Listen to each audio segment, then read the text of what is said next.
সুম্মা কাফাইনাল আসারেমা বিরসুলেনা, এরপরে তাদের পিছনে আমি আরো অনেক রসুলকে পাঠিয়েছি। এই ইব্রাহিম আসলামের বংশ থেকে, ওই ইয়াহুদ লাবির বংশ থেকে মুসা আলাইহিস সালামের আমরা পরিচয় নিলাম। মুসা ইবনে ইমরান ইবনে ইয়াসার ইবনে কায়েস ইবনে লাবি। এখানে একটা জটিলতা আছে, অনেকে এলোমেলো করে ফেলেন। মুসা আলাইহিস সালামের পিতার নাম ইমরান, আবার ওদিকে মরিয়ামের পিতার নামও কিন্তু ইমরান। এই যে ঈসা আলাইহিস সালাম মরিয়াম, তার বাবার নামও কিন্তু ইমরান। এইটা নিয়ে অনেকে জটিলতায় পড়ে যে আসলে এই কোন ইমরান কোথায়, কিন্তু জটিলতার কোনো কারণ নেই। মুসা সাল্লাল্লাহু আলাইহি ওয়াসাল্লামের পিতার নাম ইমরান, ইমরান ইবনে ইয়াসার ইবনে কায়েস। আর মরিয়ামের পিতা যে ইমরান, সেই ইমরানের পিতার নাম হলো মাসান, ইমরান ইবনে মাসান মিন সেবতে আলী ইয়াকুব, উনি ওইদিকে বংশ। তো সম্মানিত শুধু আমাদের কাছে তো নবী রাসূলদের সামান্য ইতিহাস আসছে, এত বিশাল ইতিহাস তো আল্লাহ বলছে আমি বলিলেই তোমাদেরকে, তা আমরা কতটুকু জানি? সামান্য কিছু আল্লাহ বলেছেন তাই। তো আল্লাহ তাআলা বলেন তাদের পিছনে আমি আরো অনেক রসুল পাঠিয়েছি। ওয়া কাফাইনা বিঈসা ইবনে মারইয়াম, এবং তাদের প্রায় শেষ পর্যায়ে আমি মরিয়ামের পুত্র ঈসা আলাইহিস সালামকে পৃথিবীতে পাঠিয়েছি। ওয়াতাইনাল ইনজিল, এবং আমি তাকে ইনজিল কিতাব আমি দান করেছি। ওয়া জাআলনা ফি কুলুবিল লাযিনা ইত্তাবাউহু, এবং আমি করেছি তাদের অন্তরে যারা তার অনুসরণ করেছে রাফাতা ও রাহমা, করুণা এবং দয়া। ঈসা আলাইহিস সালামকে যারা অনুকরণ করেছে তাদের অন্তরে দয়া এবং করুণা, এটা আল্লাহ তাআলা তাদের অন্তরের সাথে সংযুক্ত করেছে। ঈসা আলাইহিস সালামকে যে রাত্রে আকাশে তুলে নেওয়া হবে, সেই রাত্রে ঈসা আলাইহিস সালাম তার বিশেষ যারা ভক্ত হাওয়ারিন, যারা হয়তো বা 12 জন ছিল বা কম বেশি, এদেরকে ঈসা আলাইহিস সালাম ডেকেছেন। ডাকার পরে তাদের জন্য খাওয়া দাওয়ার ব্যবস্থা করেছেন।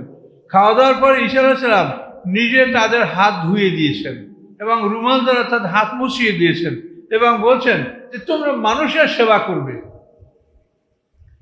ঈসা আলাইহিস সালাম যে তার আকাশে উঠে যাওয়ার সময় এই কথাগুলো বলে গেছে, খ্রিস্টানরা কিন্তু সেইটা মোটামুটি পালন করার চেষ্টা করে, যদি ওরা ভিতরে ভিতরে মুসলমানদের নিধন, মুসলমানদের পতন কামনা করে, কিন্তু তারা কিন্তু সেবামূলক কাজেও কিন্তু বিশ্বের অন্যান্য জাতির তুলনায় তারা কিন্তু অগ্রগামী, এটা স্বীকার করতে হবে। এই সেবাটা কিন্তু তাদেরকে ঈসা আলাইহিস সালাম শিখিয়ে গেছেন। তো এখানে আল্লাহ এতটুকু বলেছেন যে যারা ঈসা আলাইহিস সালামের অনুকরণ করেছে তাদের অন্তরে দয়া করুণা, এটা আমি তাদের অন্তরে সংযুক্ত করে দিয়েছি। এরপরে সামনের কথা, রাহবানিয়াত নেবতাদাউহা, আল্লাহ বলেন সন্ন্যাসবাদ, বৈরাগ্যবাদ, ইবতাদাউহা, এটা তারা আবিষ্কার করেছে। এই যে বেদাত করে না, এই বেদাত, এই ইবতাদা মানে বেদাত তৈরি করা। তো আল্লাহ বলেন সন্ন্যাসবাদ ইবতাদাউহা, এটা তারা নিজের আবিষ্কার করেছে। মা কাতাবনা আলাইহিম, আমি এটা তাদের উপরে আইন করে দেই নাই, ফরজ করে দেই না। আল্লাহ যদি লেখে এটা আইন হয়ে যায়, এই জন্য বলে এটা আমি তাদেরকে লিখে দেই নেই, অর্থাৎ আইন করে দিই নেই আমি যে এটা তোমরা হও। এটা তারা নিজের আবিষ্কার করেছে। আমি বলেছি, আল্লাহ বলেন আমি এটা তাদের উপরে আমি ফরজ করে দেই নেই। আমি বলেছি কি ইল্লাবতিগায়ে রিদাল্লাহ, আমি বলেছি যে তোমরা আল্লাহর সন্তুষ্টি লাভের জন্য তোমরা ইবাদত বন্দেগী করো। তোমরা গৃহ থেকেই হবে, সংসার থেকেই হবে, স্ত্রী বর্জন করবে, ভালো খাদ্য বর্জন করবে, ভালো পোশাক বর্জন করবে এবং বাড়িঘর ত্যাগ করে শুধু মসজিদে থাকবে। এটা কিন্তু আল্লাহ বলে এটা আমি বলি নেই, এটা তারা আবিষ্কার করেছে, এটা বেদাত সৃষ্টি করেছে। এখন এই যে আমাদের সমাজে বৈরাগ্যবাদ, এটা কিন্তু অতি কৌশলে আমাদের এই সমাজটাকে বৈরাগ্যবাদের দিকে নিয়ে যাওয়া হচ্ছে। ভেবে দেখেন, এই যে খ্রিস্টানদের থেকে এটা আমরা কিন্তু গ্রহণ করছি, আর এই পৃথিবীটা খ্রিস্টানরা চায় যে তাদের অনুকরণটা পৃথিবীর সব মানুষ করুক। মসজিদে থাকতে হবে, বাড়িঘর ত্যাগ করে মসজিদে ঘুমাতে হবে, মসজিদে খাইতে হবে। এটা তো খ্রিস্টানদের বৈরাগ্যবাদের একটা প্রথা, এটা তো ইসলাম এটা সমর্থন করে না। এখন এগুলো যদি আপনারা না বোঝেন তো আমাদের কিছু করার নেই। আমরা কাউকে সমালোচনা করার জন্য আমরা বলছি না, আমরা বলছি আল্লাহর দিনকে বোঝার জন্য। যেখানে আল্লাহ প্রথম কথাটা কি বলেন, ইবতাদাউহা, যেটা আবিষ্কার করছে তারা, এটা আমি মা কাতাবনা আলাইহিম, এটা আমি তাদের বইয়ে লিখে দেইনি, আমি ফরজ করে দেইনি। তাহলে এখন এই খ্রিস্টানদের গৃহত্যাগী এরা এভাবে করত, যে মানে বাড়িঘর ত্যাগ করে, স্ত্রী ত্যাগ করে, তালাক না দিলেও মানে সম্পর্ক ছিন্ন করে রাখতো তারা। তো এভাবে এই কাজগুলো তারা করতো। তারা ভালো খাদ্য, মাথাটা কামাবে এই মাঝখান দিয়ে কতখানি, বুঝতে পারছেন? মানে দুই দিকে সুদ থাকবে আর এই মাঝখান দিয়ে মাথা কামাবে। এটা একটা খুব বিশ্রী না? মানে তারা একটা মানুষের যেন সৌন্দর্য না থাকে, এই সৌন্দর্য নষ্ট করার জন্য ওরা ওই খ্রিস্টান পাদ্রীরা এখান দিয়ে এরকম মাথা কামায়, দুই দিকে চুল থাকে, মাঝখান দিয়ে মাথা কামানো। তো এই সমস্ত ব্যাপারে আল্লাহ বলছেন এটা ইবতাদাউহা, এটা তারা নিজেরা আবিষ্কার করেছে, এটা বেদাত সৃষ্টি করেছে।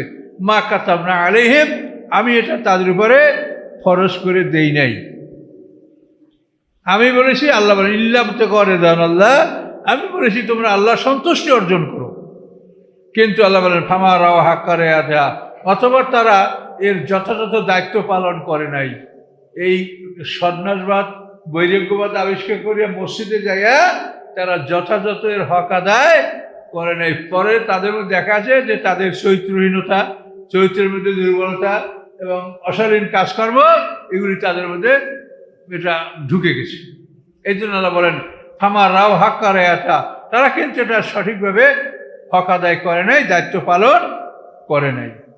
এখন আল্লাহ কি বলেন সামনে দেখেন, আতাইনাল্লাযিনা আমানু আজরাহুম, এই বৈরাগ্যবাদ অবলম্বন করে যারা ঈমান রেখেছে আমি তাদের পুরস্কারটা দিব, কিন্তু কাসিরুম মিনহুম ফাসিকুন, তাদের অধিকাংশ ফাসিক। তা এখন বৈরাগ্যবাদের রেজাল্টটা পাইলেন? বৈরাগ্যবাদ অবলম্বন করে যারা ঈমানকে সঠিকভাবে পালন করেছে, আল্লাহর বিধানকে মেনেছে, আল্লাহ বলেন আমি তাদের পুরস্কার দিব, কিন্তু কাসিরুম মিনহুম ফাসিকুন, তাদের অধিকাংশ হলো ফাসিক, অর্থাৎ শরীয়তের সীমানা লঙ্ঘনকারী। তারা এই বৈরাগ্যবাদ অবলম্বনকারীরা এদের অধিকাংশই ফাসিক, এটা আল্লাহ কোরআনে বলে দিয়েছে। কিছু লোক বৈরাগ্যবাদ অবলম্বন করে ঠিকই নিজে গৃহত্যাগ করলেও অন্তত আল্লাহর প্রতি তার সম্পূর্ণ আনুগত্য বা শরীয়তের বিধান পালন, এগুলো তার মধ্যে ছিল কিছু লোকের মধ্যে। তো এখন আমাদের সমাজে যে বৈরাগ্যবাদ, এটা কিন্তু এদের থেকে নকল করা হয়েছে। এই যে দেখেন আপনারা নামাজের পরে মোনাজাত বেদাত, কত বড় মশলা আবিষ্কার করছে, নামাজের পরে মোনাজাত বেদাত, আর কোনো বেদাত পায় না ওনারা। পৃথিবীতে যে মানে হারাম জিনিসকে সমাজে বৈধ করে দেওয়া হয়েছে, তারপরে কত জঘন্য কাজ সমাজে চালু রাখা হয়েছে, এগুলো সম্বন্ধে কোনো আপত্তি নাই। মোনাজাত বেদাত এগুলা খ্রিস্টানদের কৌশল, যে ওরা দোয়া করে না, নীরবতা পালন করে, কাজে তোমরা এটা করো। আপনারা মুসলমানরা পীর মুরিদি করবে, আপত্তি কি আছে? এদেশে তো প্রাচীনকালে আমাদের এই সমস্ত দেশে তো বড় বড় অলি আল্লাহরাই তো দেশে ইসলাম প্রচার করছে, তাতে তারা তো ভালো মানুষ ছিল, কিন্তু তারা যে পীর ছিল তার প্রমাণটাকে, এটা তো আমরা এখন তাদেরকে পীর বলছি। যেমন ইহুদি খ্রিস্টান ইব্রাহিম আলাইহিস সালামকে বলে ইব্রাহিম আলাইহিস সালাম ইহুদি ছিলেন, খ্রিস্টান বলে খ্রিস্টান ছিলেন। আল্লাহ জবাব দিলেন কি, মা কানা ইব্রাহিমু ইয়াহুদিয়্যাও ওয়ালা নাসরানিয়্যাও ওয়ালাকিন কানা হানিফাম মুসলিমা।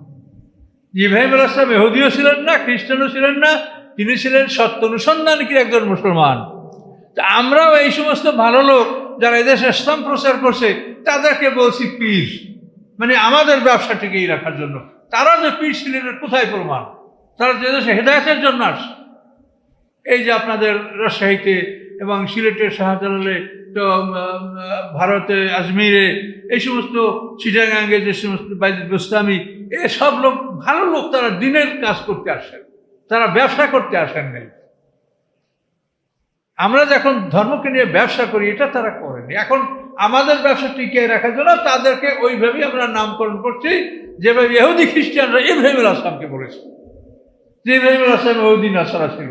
আল্লাহ বলেন না, সে হুদিও ছিল না, নাসারাও ছিল না। আমরাও বলছি এই সমস্ত বুজুর্গানি দিন যারা দেশে দিন প্রচার করছে তারা আপনাদের মতো কেউ পীর ছিল। পীর শব্দটা ফার্সি শব্দ, পীরে মগা। শরাবের আসনের যে প্রধান তাকে পীরে মগা বলা হয় ফার্সিতে। তো তারপরও আমরা বলি যে একটা লোক হোক পীর, সে যদি সঠিকভাবে দিন প্রচার করতে করুক। দিন প্রচার করার জন্য তো অনেক লোকের প্রয়োজন আছে, কাজে কেউ যদি সঠিকভাবে আল্লাহর দিন প্রচার করছে সে করুক, আমাদের কোনো আপত্তি নেই এবং আমরা সমর্থন করবো তাকে।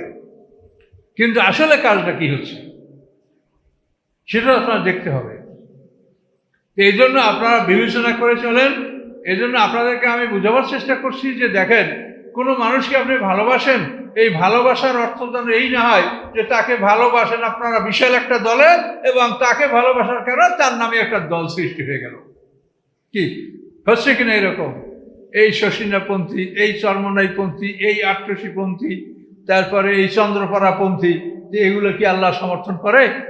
আল্লাহ বলছেন তোমরা মানুষ দুই দল, মোমেন এবং কাফের। আপনারা হাদিস হন, হানাফি হন, এটা কেন হচ্ছেন আপনারা বলেন? এইখানে যারা আসি আমরা কে না আহলে হাদিস বলেন? আমরা সবাই হাদিস মানি। তাহলে আহলে হাদিস আবার ওনারা একটা আলাদা দল হবেন কেন? আমরা হাদিস মানি না, আহলে কোরআনটা দল হবে কেন? কোরআন ওনরা মানে, আমরা মানি না। তাহলে ওনরা আহলে কোরআন ওনার নাম হবে কেন? আহলে হাদিস নাম হবে কেন? ইব্রাহিম আলাইহিস সালাম আপনার নাম দিয়েছে যে আপনি মুসলিম, সেটা বাদ দিয়ে আপনি এগুলি কেন করেন? এজন্য প্রস্তুত হন, আল্লাহর কাছে আপনাদেরকে জবাব দিতে হবে যেটা আপনি কেন করলেন, কি প্রয়োজন আপনার। আমরা তো সবাই আহলে হাদিস, আমরা সবাই আহলে কোরআন, আমরা সবাই হানাফি, আমরা সবাই শিয়া। আমরা আলী রাদিয়াল্লাহু আনহুকে যারা সমর্থন করি তারা সবাই শিয়া। আমরা আলী রাদিয়াল্লাহু সমর্থন করি না? আমরা কি এদের সমর্থক? তা আমরা শিয়া, তো ওরা আবার একটা শিয়া নামে আলাদা দল কেন হলো? এগুলি হাসরের ময়দানে দেখবেন যে এই যে 50,000 বছর সময় লাগবে, এই মৌলিসব গবিসরই সবচেয়ে বেশি সময় লাগবে। এগুলো বলতে গেলে খারাপ বলুক খারাপ, আমি আর কয়দিন বাঁচবো, আমাকে আল্লাহ যদি রাখে তো বাঁচলাম, না হয় যদি অন্য কিছু ভাগ্যে থাকে তা হবে। তারপরও সত্য কথাগুলো আমি বলার চেষ্টা করছি, আল্লাহর কাছে তৌফিক চাই আর আপনাদের দোয়া চাই। এখন এই সমস্যাগুলি বোঝেন যে এই সমস্যাগুলি কিভাবে সমাজে ছড়িয়ে পড়েছে এবং এগুলি সবই আমরা আলেমরা করছি। আপনারা আমাকে মহব্বত করেন, তার মানে আমার নামে দল করবেন আপনারা? তো এইভাবে একজন আলেমকে ভালোবাসার কারণে তার নামে একটা দল সৃষ্টি হয়ে যাচ্ছে। এই জন্য আল্লাহ কোরআনে বারবার বলছে যে আনুগত্য করবে আল্লাহর এবং রাসূলের, আর কারো না। মাইয়ুতিল্লাহ ও রাসূলা, আল্লাহ বলেন আল্লাহ এবং রাসূলের আনুগত্য যারা করে, ফাউলাইকা মা আল্লাযিনা, তারা ওদের সাথে। কাদের? আনাম আল্লাহ আলিম, যাদেরকে আল্লাহ পুরস্কার দান করে। তারা কারা? নবীন, সিদ্দিকিন, শুহাদা, সালিহিন। এই যে গ্রুপ, এদের সাথে থাকবে। কারো থাকবে? মাইয়ুতিল্লাহ ওয়া রাসূলা, আল্লাহ এবং রাসূলের আনুগত্য করলে আপনারা আমরা ওই দলে থাকবো, এটা আল্লাহ কোরআনে বলছে। কিন্তু আল্লাহ তাআলা এদের আনুগত্য করতে বলেনি, কারণ এদের আনুগত্য করলেই দল সৃষ্টি হবে। কি কথাটা বুঝতে পারছেন কি বলছি? যে এদের আনুগত্য করতে গেলেই দল হবে। আপনি কি 71 আর 72 হাজার হাজার দল আছে মানুষের, কাজে এই দলগুলি সৃষ্টি হচ্ছে আমাদের আলেম ওলামাদের ত্রুটি এবং আমরা মানুষকে সঠিক কথা না বলার কারণে সমাজে এগুলি ছড়াচ্ছে। এজন্য আমাদের আল্লাহর কাছে কঠিন হিসাবে সম্মুখীন হতে হবে। কাজে আপনারা সতর্ক থাকেন। ইব্রাহিম আলাইহিস সালাম আমাদের জাতির পিতা। কাজে ইব্রাহিম আলাইহিস সালাম তিনি আমাদেরকে কি বলেছেন? যে হুয়া সাম্মাকুমুল মুসলিমিন, তোমাদের তিনি নাম রেখেছেন মুসলমান।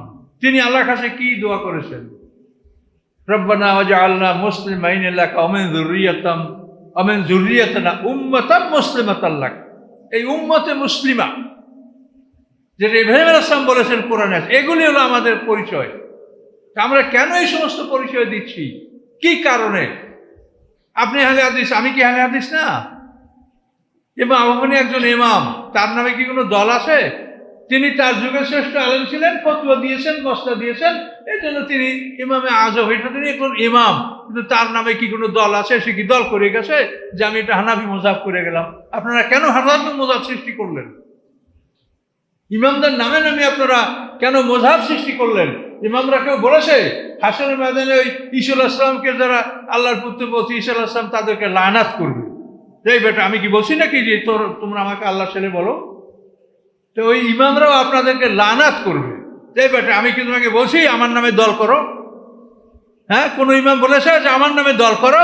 তা আপনারা এত মোহাম্মত দেখাইতে গিয়া ইমামদের নামে দল করলেন, কেন করলেন আপনারা? কাজে এগুলা করেন না। কোরআনের কাছে আসেন, কোরআনের কাছে আসেন, এখান থেকে সব কথা নেন, তারপরে যদি না পান সেখানে হাদিসের সহযোগিতা নেন। আগে আপনি এখানে দেখেন যে আপনি যেটা চাচ্ছেন সেটা এর মধ্যে পাওয়া যায় কিনা। এখানে পাওয়া গেলে আপনার নিচে যাবেন না, যদি পাওয়া না যায় তাহলে আপনি অবশ্যই হাদিস, ফিকহ, বিভিন্ন সূত্রগুলি এগুলি আপনি অনুসন্ধান করবেন, এটা হলো নিয়ম। কিন্তু আগেই শুরু করি হাদিস দিয়ে, শুরুটাই হয় উল্টোভাবে। কাজে এই জন্য আপনারা সতর্ক থাকেন। এবং এই বিষয়টা বুঝতে পারলেন যে এই সন্ন্যাসবাদ এটা কিন্তু খ্রিস্টানদের থেকে গ্রহণ করা হয়েছে। এই জন্য আল্লাহ বলছেন যে কাসিরুম মিনহুম ফাসিকুন, এই কথা কার? আল্লাহর। এই সন্ন্যাসবাদ বা বৈরাগ্যবাদ যারা অবলম্বন করেছে তাদের অধিকাংশই ফাসিক। পেপার পত্রিকায় বিভিন্ন সময় দেখেন না কি খবর আসে, এই গির্জা চার্চের মধ্যে কি অঘটনগুলো ঘটে, যে আল্লাহ বলছেন কাসিরুম মিনহুম ফাসিকুন। এদের মধ্যেও কিছু ভালো লোক আছে, ভালো লোকরা পুরস্কার পাবে আল্লাহ বলছেন, কিন্তু অধিকাংশ হলো ফাসিক। কাজে এই জন্য আমাদেরকে সতর্ক হতে হবে। ইয়া আইয়ুহাল্লাযীনা ইত্তাকুল্লাহা ওয়া আমিনু বিরাসূলিহি, হে ঈমানদারগণ আল্লাহকে ভয় করো আর ঈমান আনো তার রাসূলের প্রতি। আর এই তার রাসূলকে মুহাম্মদুর রাসূলুল্লাহ সাল্লাল্লাহু আলাইহি ওয়াসাল্লাম। আল্লাহকে ভয় করো, তার রাসূলের প্রতি ঈমান আনো, তাহলে কি হবে? ইউতিকুম কাফরাইন মির রাহমাতি, আল্লাহ তাআলা তার রহমত দ্বিগুণ দিবেন তোমাদেরকে। এই দ্বিগুণ রহমত কারা পাবে? দেখেন উপরে কি বলে, ইয়া আইয়ুহাল্লাযীনা আমানু, হে ঈমানদারগণ আল্লাহকে ভয় করো ও আমিনু, আবার ঈমান আনো। তার মানে কি? যে তোমরা আহলে কিতাব, পূর্ববর্তী কিতাবে তোমরা ঈমান এনেছো, এখন আবার মুহাম্মদ সাল্লাল্লাহু আলাইহি ওয়াসাল্লাম বলে তোমরা ঈমান আনো, তাহলে তোমরা দ্বিগুণ সওয়াব পাবে। কি বলতে পারলেন? ইয়া আইয়ুহাল্লাযীনা আমানু, হে ঈমানদারগণ ইত্তাকুল্লাহ, আল্লাহকে ভয় করো, ও আমিনু বিরাসূলি, এবং আল্লাহর রাসূলের উপর ঈমান আনো, তাহলে কি হবে? ইউতিকুম কাফরাইন মির রাহমাতি, আল্লাহ তাআলা তার দ্বিগুণ রহমত তোমাদেরকে দান করবে। যেহেতু তুমি পূর্ববর্তী কিতাবকে মেনেছো, আবার পরবর্তী কিতাবকেও তোমরা মেনেছো। ওয়াজাল লাকুম নূরান তামশুনা বিহি, তোমাদের জন্য আল্লাহ করবেন হাসরের ময়দানে আলো, যে আলো দেখে দেখে তোমরা জান্নাতের দিকে অগ্রসর হবে। আচ্ছা, আপনারা শুনেছেন যে হাসরের মধ্যে মাঠ অন্ধকার করে দেওয়া হবে, তারপর আল্লাহ আলো জ্বালাবেন, এই ঈমানের আলো কপালে ললাটে জ্বলবে, ডান দিকে নেকামরের আলো জ্বলবে, এভাবে মানুষ মুমিনরা জান্নাতে এগিয়ে যাবে। সেই কথা আল্লাহ বলছে, যদি তোমরা এটা আনো, ইয়াজাল লাকুম নূরান তামশুনা বিহি, তোমাদের জন্য আল্লাহ তাআলা আলো সৃষ্টি করবেন, সে আলোর মধ্যে তোমরা চলবে। ওয়াগফির লাকুম, এবং আল্লাহ তাআলা তোমাদের গুনাহ ক্ষমা করে দিবেন। আল্লাহু গফুরুর রহিম, আল্লাহ তাআলা ক্ষমাশীল, দয়াময়। লিআল্লাহ ইয়ালাম আহলুল কিতাবে, হ্যাঁ, যাতে করে জেনে নিতে পারে আহলে কিতাব, কি জানতে পারবে? যে আল্লাহ ইয়াকদিরুনা আলা শাইইন মিন ফাদলিল্লাহ, যে আল্লাহর অনুগ্রহের পরে তাদের কোনো দখল নাই, যে আল্লাহর অনুগ্রহ তারা চেয়েই নেবে, নবুয়তটা, শেষ নবুয়তটা তারাই নিয়ে নেবে, এটা কিন্তু তাদের আকাঙ্ক্ষা ছিল। মুহাম্মদ সাল্লাল্লাহু আলাইহি ওয়াসাল্লাম শেষ নবী আসবে এটা তারা জানে, যার জন্য তারা দেশত্যাগ করে মদিনায় বসবাস করছে। কিন্তু যখন দেখে যে নবী তাদের বংশর না, তখনই তারা উল্টে গেল। তো সেই কথা আল্লাহ বলেন যে ওরা জেনে নিক যে আল্লাহর অনুগ্রহের মালিক তারা নয়, তারা ইচ্ছা করে নবুয়তটা তাদের দলের মধ্যে নিয়ে নেবে এমন ক্ষমতা তাদের নাই। ওয়ান্নাল ফাদলা বিয়াদিল্লাহ, নিশ্চয়ই অনুগ্রহ আল্লাহরই হাতে, ইউতিহি মান ইয়াশা, তিনি তার অনুগ্রহ যাকে ইচ্ছা তাকে দান করেন। আল্লাহু যুল ফাদলিল আযীম, আল্লাহ তাআলা সবচেয়ে বড় অনুগ্রহের মালিক। এই বলে আল্লাহ তাআলা সূরাটা সমাপ্ত করলেন। আমানতু বিল্লাহ। তো আমাদের পারাটাও শেষ হলো, 27 পারা শেষ হলো, 28, 29, 30 তিনটে পারা। ইনশাআল্লাহ আমরা আল্লাহ তৌফিক দিলে আগেই যাবো ইনশাআল্লাহ। আস্তাগফিরুল্লাহ আল্লাযী লা ইলাহা ইল্লা হুয়াল হাইয়ুল কাইয়্যুম ওয়া আতুবু ইলাইহি, লা হাওলা ওয়া লা কুওয়াতা ইল্লা বিল্লাহিল আলিয়্যিল আযীম। আল্লাহুম্মা সাল্লি আলা মুহাম্মাদ ওয়া আলা আলি মুহাম্মাদিন كما صليت على إبراهيم وعلى آل إبراهيم إنك حميد مجيد اللهم بارك على محمد وعلى آل محمد كما باركت على إبراهيم وعلى آل إبراهيم إنك حميد مجيد اللهم ইয়া রাব্বুল আলামিন আল্লাহ আপনার কালামের কথা বলেছি আল্লাহ আমাদের জ্ঞানের অভাব আল্লাহ জ্ঞানের অভাবে কোনো ভুল ত্রুটি হয়ে থাকলে আপনি মাফ করে দিন আল্লাহ ইয়া আল্লাহ আমরা যা শুনেছি আপনি আমল করার তৌফিক দিন আল্লাহ আমরা সবাই আপনার গোলাম আপনি আমাদেরকে গোলাম হিসেবে কবুল করুন আল্লাহ আমাদের ভুল ত্রুটি ক্ষমা করে দিন আমরা পায়ে পায়ে ভুল করছি আল্লাহ আমাদেরকে আপনি মাফ করে দিন আল্লাহ আমাদের মধ্যে যারা অসুস্থ আছে আমাদের বিভিন্ন রোগ ব্যাধি সকলকে আপনি সুস্থতা দান করুন সকলের ঋণ পরিশোধ করার তৌফিক দিন সবাইকে হালাল রেখে ব্যবস্থা করে দিন সকলের আওরাত পর্যন্ত নেককার বানিয়ে দিন আল্লাহ মানুষের মনকে কোরআনের দিকে ঝুঁকিয়ে দিন আল্লাহ সুবহান রাব্বিকা রাব্বিল ইজ্জাতি আম্মা ইয়াসিফুন সালামুন আলাল মুরসালিন আলহামদুলিল্লাহি রাব্বিল আলামিন আসসালামু আলাইকুম